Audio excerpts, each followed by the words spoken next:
Hi there, brothers. It's great. Thanks, Rob, for your share, and welcome, Luke. Thanks, Mike, for the teaching. Really, really helpful and piercing stuff this week. So which one am I? Like a Gentile, like Peter, or like Paul? Well, I guess I kind of see myself in all those, in a sense. Being like one of the Gentiles who's being excluded, really because of my own flesh.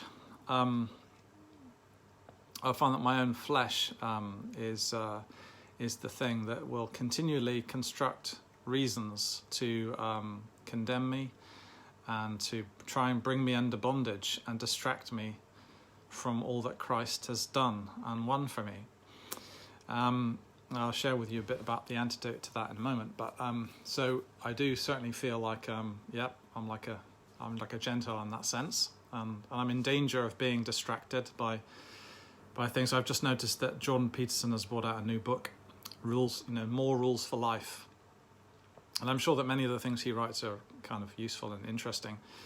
But it just seems an interesting indicator that his books are about rules. That they're about what we do, aren't they? They're about focusing our attention on that, and that's always the direction and pull of my flesh. So I've got to look out for that. Am I like Peter, judging others? Well, absolutely, yes, I am. I'm like him at times.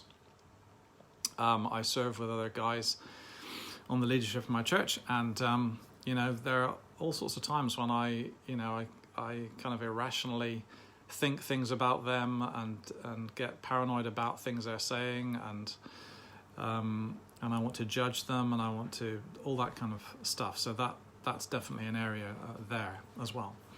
And then am I like Paul? The love of God, and you want to speak up for the judged and the marginalized.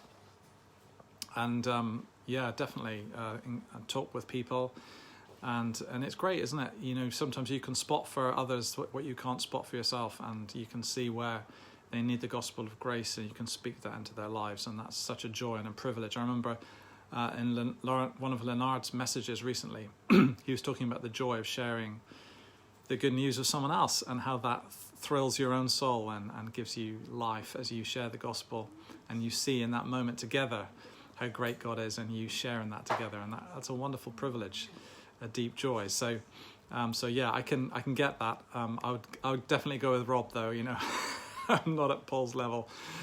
I want to be, but I'm on that journey by the grace of God. But the thing that's kind of encouraged me is this verse. I just want to share briefly. What's the antidote to my own flesh? Do I find? Well, it's this. For the word of the cross, the message of the cross, is folly to those who are perishing, but to us who are being saved, it is the power of God. It's interesting, isn't it? It's to those who are being saved, it's the power of God. Because Paul writes about the gospel is the power of God for the salvation of everyone who believes. And I think there he's probably talking more in the context of it's the power of God, to those who've not yet believed, who come to faith. The gospel reaches out to us when we don't believe and confronts us, shows us Christ. But I think here in 1 Corinthians, he's more saying that it's the power of God for us who are being saved, the message of the cross. So it's as I take hold of that message of the cross that Jesus rescued me. He gave himself, his very life, his very lifeblood in my place to save me, and to save me from perishing, to show me the love of God to those. God so loved the world, he gave his one and only Son, that whoever believes in him should not perish. And that is the power of God. That, as I come to the cross, as I see what God has done, as I meditate upon his love, upon his self-giving, of giving of himself for me, for this sinful guy who can't do anything apart from him, then that brings liberty, that brings joy, that brings life into my life, in the issues that I'm facing. It cuts me down to size so that I can't say that I'm better than anyone else or judge anyone else, as though that could improve my lot, improve my situation. Absolutely cannot. I need to humble myself before my brothers, before others. I've got no supremacy over them. And the joy is that we're all saved by grace. We're all mercy cases. And we all get to enjoy the deliverance God has won and done for us. And we should do that together. And that's what this whole group's about, isn't it? Doing that together. So, praise the Lord that the cross must not be emptied of its power. We need to humble ourselves, believe in the gospel. It is the power that can save us, that can sanctify us, that can get us through the struggles that we're facing. Certainly is true for me every single day. So praise the Lord for that.